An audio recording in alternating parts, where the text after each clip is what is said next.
Et avant de retrouver Daniel Cohen de Lara pour les Market Movers, une dernière info en provenance du Royaume-Uni. Sachez que l'inflation britannique se maintient à 2,2% sur un an au mois d'août. Elle est donc stable par rapport aux chiffres du mois de juillet, juste au-dessus de l'objectif de 2% de la BOE.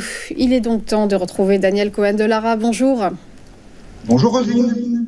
Pour les Market Movers, vous êtes donc associé chez Next Momentum. On va évoquer une première valeur, à savoir Technip Energies. La valeur du spécialiste de l'ingénierie pour la transition énergétique est en forme. Elle vient d'aligner 5 séances consécutives de hausse et s'est propulsée de plus 12,5% à l'issue de ce rallye. Oui, tout à fait. Eh bien, on a un très beau mouvement actuel sur Technip Energies. Alors, si on regarde sur une durée beaucoup plus longue, avec un graphique que vous voyez qui date de février-mars de cette année, l'actif est sans tendance. Il est sans tendance. Il est à l'intérieur d'un range dont la borne haute est à 24,20 € et la borne basse à 19,32 €. Et les cours évoluent de manière même un petit peu erratique à l'intérieur de ce range. C'est pas des mouvements propres comme on a dans un range bien constitué où les prix vont d'une borne à l'autre du range.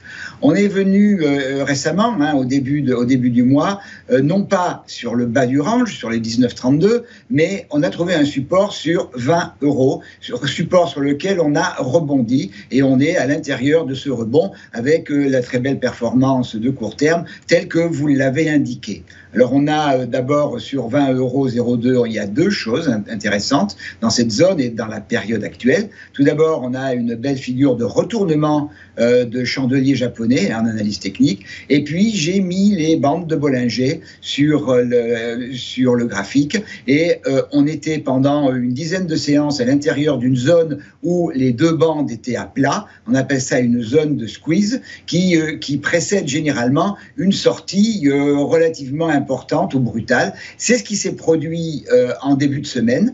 On a franchi la bande haute de Bollinger. Hier, on a ouvert un gap dans la zone des 22 €. On a franchi un niveau de résistance. On a clôturé au-dessus de la résistance à 22,20 €. Donc, on a un momentum qui est extrêmement favorable et donc on peut tout à fait envisager que les cours continuent leur progression pour aller tout d'abord vers le niveau de polarité à 23,24 € et puis au sommet du mouvement à 24,20 €. A contrario, si des vents contraires venaient gêner la marche de l'actif, eh bien, si le gap était comblé, le mouvement ne serait pas annihilé tant qu'on ne casserait pas les 20 €. Et à ce moment-là, en cas de rupture de 20 €, on retournerait vers le bas du range à 19,32 €. Mais vous l'avez compris, Roselyne, mon biais, et quand on voit le graphique, c'est difficile d'être autrement, mon biais, il est totalement haussier dans la période qui vient pour Technip Energies, qui semble avoir la dynamique pour aller rechercher les 24,20 €.